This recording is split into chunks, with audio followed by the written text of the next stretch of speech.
Hello everyone, मैं Anmol. I welcome you all on the platform of TET buzzer educational channel. Start करते हैं अपनी CTET की psychology की सुपर फास्ट रिवीजन की जो है पार्ट सी की वीडियो को। इससे पहले आपके पास पार्ट 2 पहुंच चुके हैं, ठीक है, पार्ट ए और पार्ट बी पहुंच चुके हैं। तो अभी ये पार्ट तीसरा है जो कि आपके सम्मुख रखा जा रहा है। तो इसी के संबंध में अभी चर्चा करेंगे और इसमें मैं आपको टोटल 9 टॉपिक्स करवाने वाला हूं और जो आपके लिए कल सीटेट का एग्जाम है उसमें आपके लिए बहुत ज्यादा हेल्पफुल होंगे। तो 9 टॉपिक्स को इतनी फास्ट करेंगे जिस पेज पर आपके लिए सीटेट में कल आप क्वेश्चंस को देख सकते हो।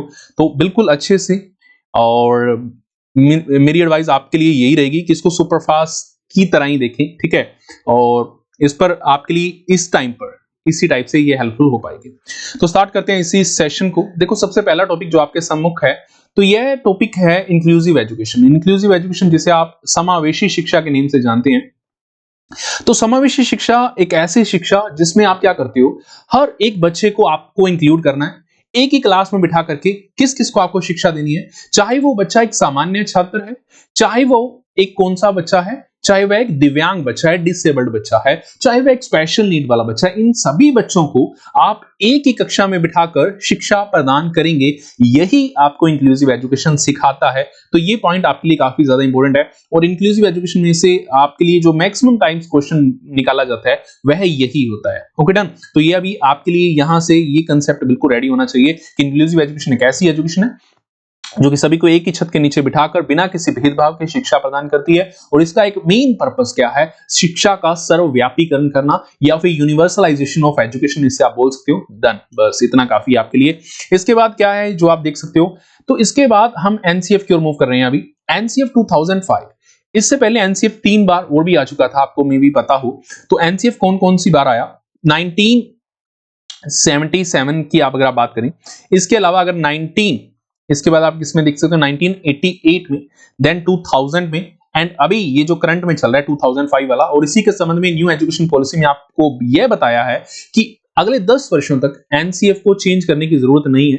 ये भी आपके लिए एक एडवांटेज है जो कि आपको यहां पर पता चली। और 5 ये निर्देशक सिद्धांत हैं जहां से बहुत बार क्वेश्चंस आते हैं और यही आपको भी ध्यान में रखने हैं। जरा देख लीजिए कि ज्ञान को स्कूल के बाहरी जीवन से जोड़ा जाए। हाँ, एनसीएफ नेशनल लेवल पर एक ऐसा करिकुलम होगा जो कि पूरे भारत में एक सेम टाइप की करिकुलम को जो है व्यवस्थित करेगा और इसी पर वो कर भी रहा है ना। मीन सेम एज के बच्चे के लिए सेम टाइप का करिकुलम होगा। हाँ, गिफ्टेड बच्चों के लिए कुछ स्पेशल होंगी बातें, वो एक अलग कार्य है, वहां पर एनरिच टाइप के आपको प्रोग्राम्स रखने पड़ेंगे।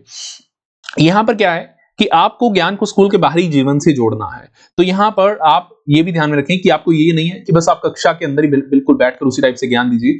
आप कुछ क्या कीजिए कि जो स्कूल के अंदर जो आप ज्ञान दे रहे हो उसको बाहर के जीवन के साथ रिलेट करके दीजिए, बच्चों के लिए और भी ज्यादा हेल्पफुल होगा। नेक्स्ट, रट्टा आपको लगवाना नहीं है, ठीक है। रटंत प्रक्रिया से बिल्कुल आपको मुक्त रखनी है जो शिक्षा है बच्चों की, और इसी पर तो एनसीएफ 2005 आधारित था और इसी पर वो आगे बढ़ भी रहा है। और कंस्ट्रक्टिविज्म पर बेस्ड है। ये क्वेश्चन बहुत बार आता है, तो ये आपको ध्यान में रखना है कि रचनावाद पर आधारित है क्या, एनसीएफ 2005। डन। तो बस ये आपको पता होना चाहिए। और इसके अलावा क्या है कि रोट लर्निंग पर आपने शिक्षा नहीं देनी है, बच्चे जो भी करें करके सीखें, वो एक इंपॉर्टेंट पॉइंट है। इसके अलावा आप क्या है, बच्चों का आपको सर्व जो है आप, हाँ, ये बोल सकते हो कि आप बच्चों का चहुमुखी विकास आपने करना है, ऑल राउंड डेवलपमेंट आपने करनी है। तो ये पॉइंट आपके लिए यहाँ से और भी ज्यादा इंपॉर्टेंट है और यहीं से काफी बार क्वेश्चन आता है, चाहे वह शारीरिक है, चाहे वह मानसिक है, चाहे संवेगात्मक है, और चाहे वो किसी और भी टाइप का जो विकास का पक्ष है, उसमें आपको बच्चों के लिए जो विकास करवाना है वह सर्वमुखी प्रकार का हो और इसी टाइप का करिकुलम होगा तो और भी अच्छा रहेगा बच्चों के लिए। आगे बढ़ते हैं जरा नेक्स्ट पॉइंट की ओर। नेक्स्ट है आपके लिए परीक्षा को अपेक्षाकृत अधिक लचकीला बनाना है और कक्षा की गतिविधियों से जोड़ना है। तो ये पॉइंट आपके लिए सभी के लिए यहाँ पर और भी ज्यादा इंपॉर्टेंट है। कक्षा को आप लचकीला बनाइए, ठीक है, और मींस क्लासरूम की एक्टिविटीज को ऐसा बनाइए, करिकुलम को लचकीला रखिए, परीक्षाओं के लचकीला रखिए, बच्चों की सिचुएशंस के अकॉर्डिंग, बच्चों की समझ के अकॉर्डिंग उसको आप ढाल सकें। सिचुएशंस देखिए, उसके अकॉर्डिंग आप उनको ढाल सकें और बच्चों का एंगेज करने वाली एक्टिविटीज भी कराइए। और करिकुलम ऐसा हो जो कि राष्ट्रीय और लोकतांत्रिक मूल्यों को मींस बच्चों में विकसित करे। इसके अलावा आप आगे बढ़ेंगे, आरटीई एक्ट 2009। ये आपको पता होगा कि 2002 में एक संविधान में जो है संशोधन हुआ था, 86 नंबर संशोधन। तो वहां पर आपने क्या देखा था, अनुच्छेद नंबर 21A में, आर्टिकल 21A के अंतर्गत 21A के अंतर्गत। तो मौलिक अधिकार के रूप में 6 से 14 वर्ष के आयु समूह में सभी बच्चों को मुफ्त और अनिवार्य शिक्षा का प्रावधान किया गया था उनके लिए। और 86 नंबर अमेंडमेंट, ये आप इंग्लिश में देख सकते हो, ठीक है। और एज ग्रुप, अभी ये 6 to 14 नहीं रहा, अभी ये न्यू एजुकेशन पॉलिसी के तहत ये बहुत जल्दी चेंज होकर क्या हो जाएगा, ये 3 to 18 ईयर्स हो जाएगा। हाँ, इंप्लीमेंट बहुत जल्दी हो जाने वाली है न्यू एजुकेशन पॉलिसी 2020, तो ये आपको ध्यान में रखनी है। ये बात आपके लिए सभी के लिए काफी ज्यादा इंपॉर्टेंट है और इसको आप सभी ध्यान में रखेंगे। आगे बढ़ते हैं जरा, एक व्यक्तिगत विभिन्नता वाला जो एक मेन पॉइंट है, एक मेन टॉपिक है आपके सीटेट के लिए काफी ज्यादा इंपॉर्टेंट है। इवन बहुत सारे टीट के एग्जाम्स में ये टॉपिक देखने को मिलता है। हर एक पर्सन दूसरे से डिफरेंट है, मैं आपसे अलग हूं, आप मेरे से अलग है, कोई तीसरा अपने दोनों से अलग होगा। तो ये प्रकृति का नियम है, बट प्रकृति का नियम ऐसे तो नहीं डिफाइन होता ना, ऐसे डिफाइन होता है कि हेरिडिटी और एनवायरमेंट। देखो, हर एक पर्सन की जो है हेरिडिटी डिफरेंट है, हर एक पर्सन की आनुवंशिकता दूसरे पर्सन से डिफरेंट है। चाहे दो ट्विंस देख लीजिए, दो जुड़वा बच्चे देख लीजिए, हर एक बच्चा दूसरे से भिन्न होता है। दूसरी ओर क्या है, एनवायरनमेंट की अगर हम बात करें तो वातावरण, हर एक बच्चे का जो वातावरण है, हेरिडिटी है, वो आप समझ सकते हो। हेरिडिटी और एनवायरनमेंट इन दोनों की अंतःक्रियाएं होंगी तो तभी उनके लिए ज्यादा बेनिफिट हो पाएगा, ठीक है। और इसमें आप क्या देख सकते हो, इन दोनों की इंटरेक्शंस होंगी तो बच्चों के लिए विकास होगा। और यहां पर एक बात और भी समझ लीजिए कि हर एक पर्सन की हेरिडिटी भिन्न होती है एक दूसरे से, हर एक बच्चे का मिलने वाला एनवायरनमेंट भिन्न होता है, इसी कारण से उनमें दोनों में होती है अंतःक्रियाएं और इसमें उनका जो विकास होता है वो भी अलग अलग टाइप से होता है। और इसी कारणवश व्यक्ति की विभिन्नताएं पाई जाती है। और ये क्वेश्चन बहुत बार एग्जाम में आपके एग्जाम में देखने को मिल चुका है, इस बार फिर से आएगा, चाहे वो हेरिडिटी और एनवायरनमेंट वाले टॉपिक से लिंक होकर आए, चाहे आपके लिए इधर इंडिविजुअल डिफरेंसेस से लिंक होकर आए। दोनों एग्जाम्स में से पेपर 1 और पेपर 2 दोनों में से किसी एक में ये कंफर्म है, ये होगा ही होगा। और आगे देखते हैं जरा। हाँ, वैसे अपने जो कोर्सेज है अपनी ऐप पर अवेलेबल है, चाहे पीएससेट के कोर्सेज हैं, चाहे एनटीटी 8393 भर्ती के रिगार्डिंग जो पेड कोर्सेज हैं वो अपनी एप्लीकेशन पर अवेलेबल है। उनका पूरा स्ट्रक्चर अपनी एप्लीकेशन पर विद फ्री डेमो लेक्चर्स आप देख सकते हो, फ्री डेमो पीडीएफ्स भी देख सकते हो, तो जिससे आपको आगे की क्लैरिटी मिल पाए। बाकी कोई भी टाइप की क्वेरी हो, ये नंबर आपके सम्मुख है। तो लैंग्वेज एंड थॉट्स, भाषा एवं विचार। तो भाषा एवं विचार के संबंध में जो है ये आपका एक सेपरेट टॉपिक आया, ये नया टॉपिक है, ठीक है। और मैं आपको फिर से क्लियर कर देना चाहता हूं जो स्टूडेंट्स बाद में जुड़े होंगे इस वीडियो में, ठीक है। तो ये वीडियो एक सुपर फास्ट वीडियो है जो कि सीटेट के जो है मद्देनजर ये रखकर बनाई जा रही है ना, और एक दिन अभी बाकी है, तो उसी के कारणवश इसको इतनी सुपर फास्ट रखा गया है कि वहीं पर आपको इसी टाइप के क्वेश्चन मिलेंगे, ये मेरी आपकी गारंटी है, ठीक है। तो यहां पर अभी इस टॉपिक पर चर्चा करते हैं। तो लैंग्वेज एंड थॉट्स, भाषा एवं विचार। देखो, भाषा एवं विचार के बारे में दो पर्संस के थॉट्स काफी बार आपसे पूछे जाते हैं। तो भाषा एवं विचार, पहली बात तो ये कि दोनों एक दूसरे से ही जुड़े हुए हैं। भाषा के बिना विचार पॉसिबल नहीं है, विचार के बिना भाषा पॉसिबल नहीं है। बट दो पर्संस जिनको आप जरूर से ध्यान में रखेंगे, और उन दो पर्संस के बारे में थोड़ा सा मैं आपको डिटेल में बताना चाहूंगा। देखो, एक है जीन पियाजे, इसकी भी मैंने सुपरफास्ट रिवीजन लगवा दिया, और दूसरा है लेव वाइगोस्की, इसकी भी अपनी जो प्रीवियस वीडियो थी वो सुपरफास्ट रिवीजन की थी, वो आप उसको देख सकते हो। तो अभी ये दोनों इस बारे में क्या बात करते थे, पियाजे ने बताया कि थॉट्स जो हैं वह प्रोसीड करते हैं लैंग्वेज को, ठीक है। तो जो आप बोल सकते हो जो विचार है वह भाषा को प्रोसीड करते हैं। बट दूसरी ओर वाइगोस्की ने क्या बताया कि जो भाषा है वह क्या करती है, वह विचारों को प्रोसीड करती है, ठीक है। तो ये एक इंपॉर्टेंट पॉइंट है जिसको आप जरूर से ध्यान में रखेंगे। बस यहीं से क्वेश्चन आता है। हाँ, पियाजे ने ईगोसेंट्रिक स्पीच की बात की, पियाजे ने बताया ईगोसेंट्रिक स्पीच की कोई ज्यादा इंपॉर्टेंस नहीं है। बट वाइगोस्की ने प्राइवेट स्पीच को बहुत ज्यादा महत्ता दी, वो बहुत ज्यादा काफी इंपॉर्टेंट पॉइंट है। 3 वर्ष के बाद बच्चा प्राइवेट स्पीच करनी शुरू कर देता है, ये वाइगोस्की ने बताया था। निजी बोली या निजी वाक करता है, तो वो सबकी बस बातें हैं जो अपने लिए काफी इंपॉर्टेंट होती हैं। हाँ, प्राइवेट स्पीच के अलावा उसने सोशल स्पीच के बारे में बताया था, बट वो इंपॉर्टेंट नहीं है। बट वाइगोस्की ने सोशल के बजाय जो प्राइवेट स्पीच के बारे में बताया, तो उसने कुछ ऐसा कहा कि जो प्राइवेट स्पीच है वह बच्चों को जो है निर्देश प्रदान के लिए काफी ज्यादा इंपॉर्टेंस प्रदान करती है, ठीक है, बच्चे की जिंदगी में। वो एक पॉइंट था, और बच्चा अपने आप से ऊंचे स्वर में बात करता है प्राइवेट स्पीच में। तो ये सारी की सारी में जो मैंने आपको बताई बातें, ये प्राइवेट स्पीच की ये थी वाइगोस्की से लिंक होकर। Okay, done. तो आगे देखिए जरा, आगे बढ़ते हैं अभी। तो टाइप्स ऑफ असेसमेंट, ये आपके लिए एक और नया टॉपिक आपके सम्मुख। हाँ, वैसे मैं आपको कुछ एक दो बातें यहाँ पर और भी बता देता हूँ। तो बिल्कुल ये है एकदम से सुपरफास्ट। तो आगे हम बात करते हैं यहाँ पर, ये क्या है, अगर हम नोम चॉम्स्की के बारे में बात करते हैं, जो नोम चॉम्स्की की थ्योरी है, नोम चॉम्स्की ने एक LAD के बारे में बताया हुआ है, ये आपको जरूर से ध्यान में रखना है। LAD क्या है? लैंग्वेज एक्विजिशन डिवाइस, भाषा ग्रहण करने की प्रवृत्ति है, एक योग्यता है जो कि हर एक पर्सन में होती है, हर एक मनुष्य में होती है, पर्सन में होती है, आप बोल सकते हो। बट चॉम्स्की ने ये बताया था कि जो LAD है ये ह्यूमंस में ही केवल होती है, ये है, आप दूसरी ओर ये नहीं बोल सकते कि ये एनिमल्स में ही पाई जाती है, एनिमल्स में ये पॉसिबल नहीं है और इसी कारणवश वो किसी भी भाषा को ग्रहण नहीं कर पाते, सीख नहीं पाते। ये पॉइंट काफी ज्यादा इंपॉर्टेंट है, तो इसको आप जरूर से ध्यान में रखेंगे, काफी ज्यादा इंपॉर्टेंट पॉइंट आपके लिए। Okay done. इसके अलावा आपको और भी क्या ध्यान में रखना है, नोम चॉम्स्की के अलावा, नोम चॉम्स्की ने एक यूनिवर्सल ग्रामर का कंसेप्ट दिया हुआ है। उसने बोला था कि हाँ, हम जन्म से ही एक ऐसी योग्यता के साथ भी जन्म लिए हैं कि जिसमें हमें एक ग्रामर के रूल्स का ज्ञान है, वो अपने ब्रेन में है, बस उसको आगे डेवलप करने की जरूरत पड़ती है। ठीक है, बस वो बात है। टाइप्स ऑफ असेसमेंट पे आ जाइए, ये असेसमेंट आपका एक और अच्छा टॉपिक आ गया।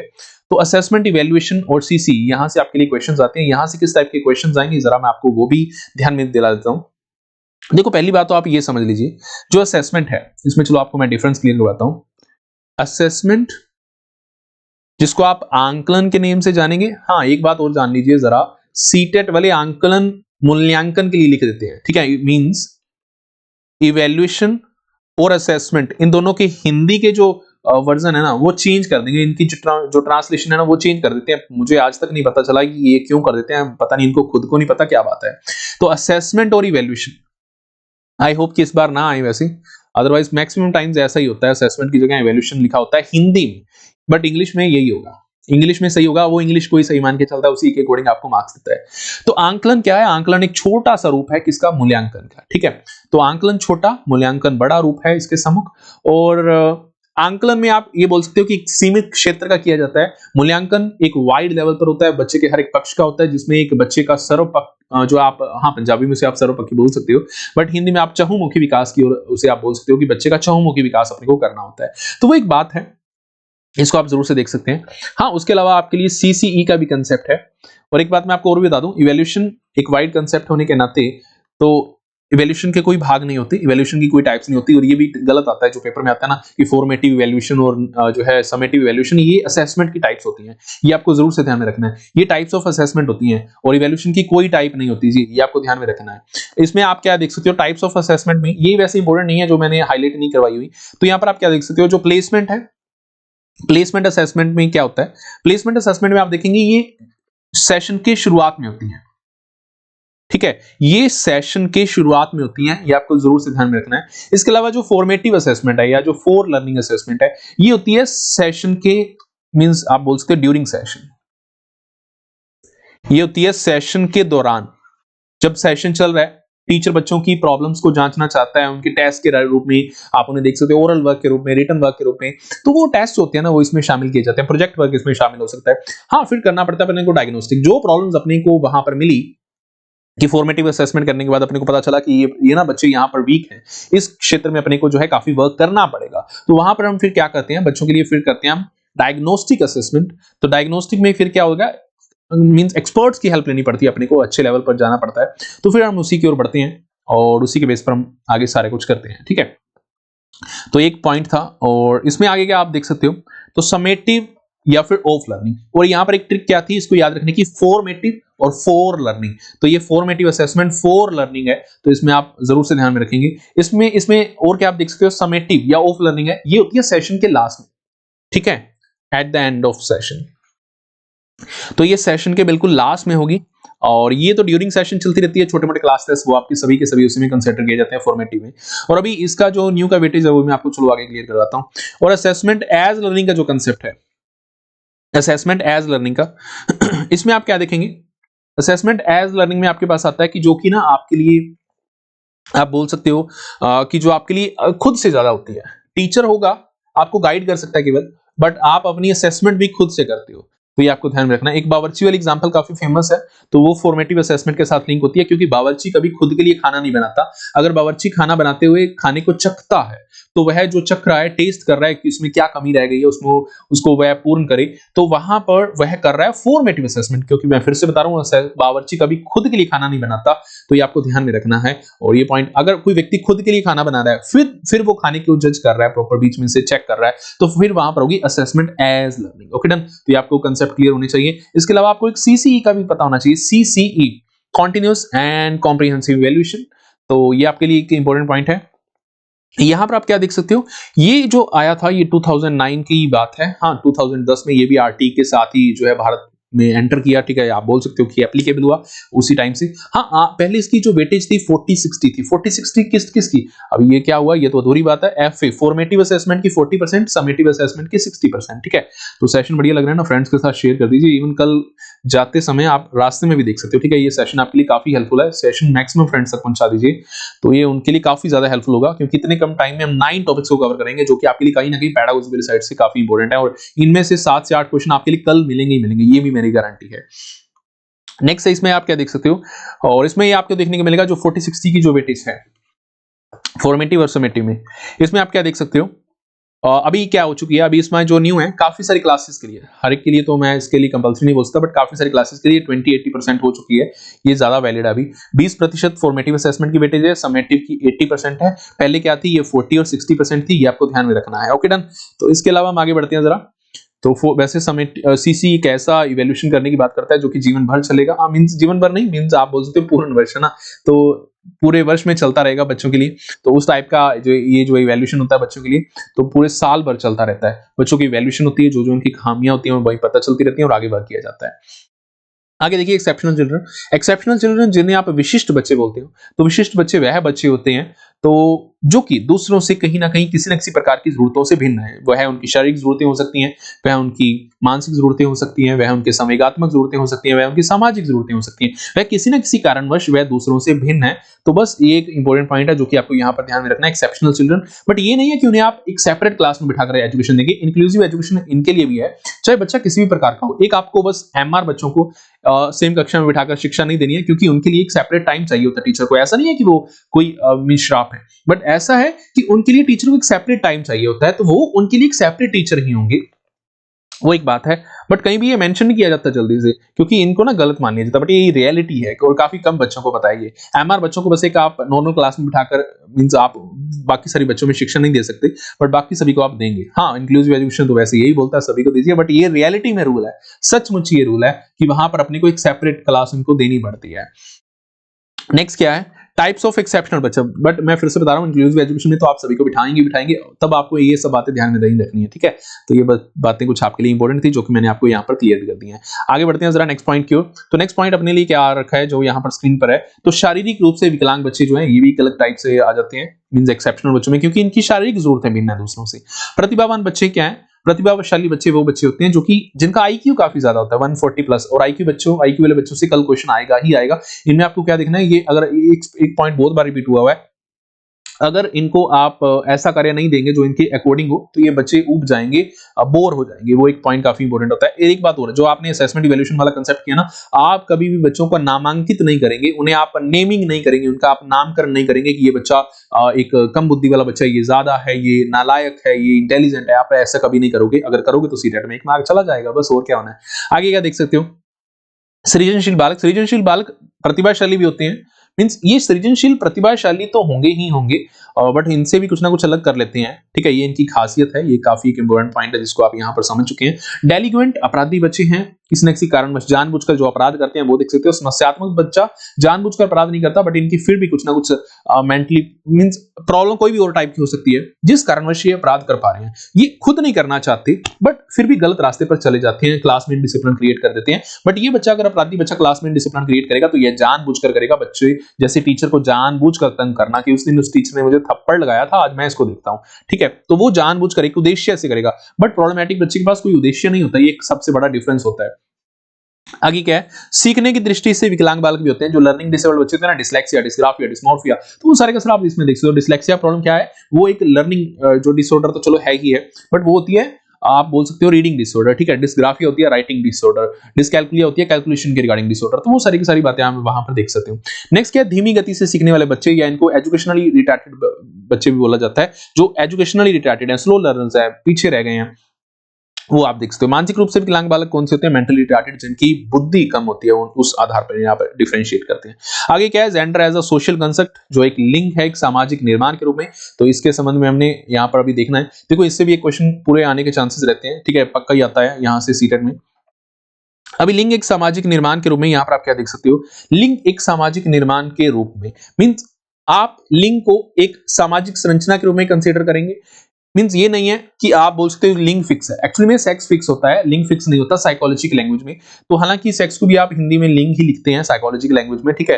तो यहाँ पर आपके लिए क्वेश्चन जरूर से बनाया जाता है। तो लिंग एक सामाजिक संरचना है, वह एक सामाजिक संरचना जो हमें समाज ने प्रदान की है कि हाँ, एक लड़का कौन है जो कि घर के बाहर से कार्य करता है, एक लड़की कौन जो कि घर के अंदर के कार्य करेगी। तो वह मींस अपने को सामाजिक संरचना जो प्रदान कर दी गई है, तो वह क्या है, एक जेंडर है, ठीक है। और ये जेंडर कभी भी चेंज हो सकता है। अगर आप घर के अंदर के कार्य करने वाले हुए तो आप लड़की हुए समाज के अकॉर्डिंग, बट आप अगर घर के बाहर के कार्य करने वाले हुए, पैसा कमा कर लाएंगे, तो फिर आप समाज के अकॉर्डिंग लड़के हुए, ठीक है। तो बस इस टाइप से जेंडर चेंज हो जाता है, बट सेक्स कभी चेंज नहीं होता। तो वो तो आप समझ गए हो उस बात को कि अगर कोई लड़का है सेक्सुअल बेस पर तो लड़का ही रहेगा, लड़की है तो वो लड़की ही रहेगी, ठीक है। नेक्स्ट अगर आप यहाँ पर पॉइंट्स को क्लियर करना चाहिए, जेंडर रोल्स हैं, लैंगिक भूमिकाएं हैं। तो लैंगिक भूमिकाएं जो कि अपने को समाज की मींस एक जो सामाजिक संरचना के रूप में जो अपने को भूमिकाएं प्रदान कर दी गई हैं, तो वो अपने को निभानी होती है। तो वो जेंडर रोल्स में हम देख सकते हैं। जेंडर बायसनेस में क्या होगा, जब एक को अच्छा और किसी दूसरे को बुरा बोला जाएगा, मेल को अच्छा या फीमेल को अच्छा, दोनों में से किसी एक को अच्छा बोल दिया जाएगा। तो बस ये आप पॉइंट यहाँ पर देख सकते हो, और तो इसमें कुछ भी खास नहीं है, दोनों में से किसी एक को अच्छा बोला जाएगा। जैसे कि मैं आपको एग्जांपल देता हूँ, इसमें क्या आती है, एक लड़का मैथमेटिक्स में लड़कियों से अच्छा है, ठीक है, तो वह बात हुई। लड़कियां साइंस में लड़कों से अच्छी होती हैं, या फिर लड़कियां इंग्लिश में लड़कों से अच्छी होती हैं, लड़कियां डांस अच्छा कर लेती हैं लड़कों से। ये कंपैरिजन हुआ। जब कंपैरिजन करके किसी एक को बेस्ट बता दिया जाए तो वहां पर होगा जेंडर बायसनेस, ठीक है। और ये स्कूल वगैरह की एग्जांपल देकर के आता होता है, इसमें के लिए रेडी रहिएगा। जेंडर स्टीरियोटाइप होता है जो पुरानी धारणा को आज भी अप्लाई किया जा रहा है, कुछ पुराने विचार थे, पुरानी सोच थी, रवायती धारणा थी, उसको आज भी आप अप्लाई कर रहे हो, तो वह लैंगिक रूढ़िबद्धता होती है, उसको आप देख सकते हो। इसके अलावा डिप्राइव्ड चिल्ड्रन का क्या कंसेप्ट है, वह बच्चे जो कि मींस एक्चुअली में उसी समाज में रह रहे हैं जिसमें दूसरे बच्चे भी रह रहे हैं, बट इनकी सामाजिक, आर्थिक व शैक्षिक आवश्यकताओं की पूर्ति नहीं हो पाई, इनको वो सुख सुविधाएं नहीं मिल पाई जो कि दूसरे बच्चों को मिलती हैं, तो वो बच्चे डिप्राइव्ड कहलाते हैं। वो उन अधिकारों से वंचित रह गए हैं जो कि उन्हें उन समाज के नागरिक होने के नाते मिलने चाहिए थे, वह नहीं मिल पाए। तो वह किसी न किसी कारणवश वो जो आवश्यकताएं उनकी पूरी नहीं हो पाई, तो बस उसी के आधार पर आगे बढ़ेंगे। तो इसमें क्या है, तो उन बच्चों का आप वंचित बोलेंगे, वंचित बच्चों को भी आपको सभी को एक ही कक्षा में बिठाकर शिक्षा देनी है, उनके लिए आप अलग से प्रोग्राम कीजिए, बिल्कुल कीजिए, और बिल्कुल ये चीज भी काफी इंपॉर्टेंट है। नेक्स्ट क्या है, कोग्निशन एंड इमोशन, संज्ञान और संवेग की बात की जा रही है। देखो एक पॉइंट आप जान लीजिए, कोग्निशन और इमोशन ये दोनों इंटर रिलेटेड हैं, ठीक है। एक का संबंध दूसरे से है, ये आपको हमेशा याद रहना चाहिए, और एक का प्रभाव दूसरे पर पड़ता है, ये भी आपको याद रहना ही चाहिए। कोग्निशन एंड इमोशन के कंसेप्ट में संज्ञान और संवेग के बारे में, और यहीं पर आपके लिए ये जो है काफी इंपॉर्टेंट पॉइंट बन जाता है। और ये एक दूसरे से अलग नहीं होंगे, मींस जहां पर आपको चिंतन लगाना है वहां पर आपके संवेग आपको हेल्प करेंगे। अगर आप ज्यादा खुश हो तो आप संवेगों को कंट्रोल कर पा रहे हो, तो आप अच्छे से चिंतन कर पाओगे। मींस अगर आप ज्यादा ही खुश हो, है ना, तो या फिर आप ज्यादा दुखी हो तो आप उन सिचुएशंस में अच्छे से डिसीजन नहीं ले सकते। तो ये बात है कि जो आपका संज्ञान है वो संवेग से जुड़ा होता है। और संज्ञान क्या है, जो भी आपने इर्द गिर्द के सराउंडिंग के बेस पर जो भी आपने बना लिया है ना, जो भी आपके धारणाएं बन गई हैं, जो भी इर्द गिर्द के एनवायरनमेंट के लोगों के प्रति जो भी आपके इर्द गिर्द घटित हो रहा है उसके संबंध में जो भी आपने धारणाएं बना ली है वह संज्ञान कहलाता है। और ज़ोंग एक मानते थे कि जो संज्ञान है वह संवेग से भिन्न है, अलग है, तो आप स्वतंत्र हैं। बस ये एक बात आपको जरूर से ध्यान में रखनी है। तो ठीक है गाइस, ये अपना एक काफी इंपॉर्टेंट सेशन था और मैं आपको फिर से क्लियर देता हूं, मैंने 9 टॉपिक्स आपके लिए इतने कम टाइम में कवर किए, और इसको आप कल फिर से जो है जाते समय जब भी आप, क्योंकि आप ऑलमोस्ट घर से दूरी होंगे ना जहां से भी अपनी सीरियल दे देना है, तो ये 20 मिनट की एक जो वीडियो ना आपको अच्छे से फिर से लगानी चाहिए और आपके लिए काफी हेल्पफुल होगी। बाकी उन स्टूडेंट्स को मैं फिर से गाइड कर देना चाहता हूं कि अपने पीएससेट के पेपर 1 के 2 के और या फिर एनटीटी 8393 भर्ती के जो है पेड कोर्सेज चल रहे हैं जो कि अपनी एप्लीकेशन पर अवेलेबल है, उनको आप अगर ज्वाइन करना चाहें तो डेमो देखकर आप ज्वाइन कर सकते हो। बाकी और ज्यादा अपडेट्स के लिए आपको हमारा टेलीग्राम चैनल ज्वाइन करना चाहिए, फेसबुक का पेज लाइक करके रखना चाहिए और इंस्टाग्राम पर फॉलो करना चाहिए, ताकि आपको सारी टीचिंग एग्जाम्स की जो है अपडेट्स आपको इन जो है ग्रुप्स में मिलती रहे। ठीक है guys, bye bye, take care. बाकी अगर आप में से किसी ने भी अभी तक चैनल को सब्सक्राइब नहीं किया तो जरूर से कर लीजिए।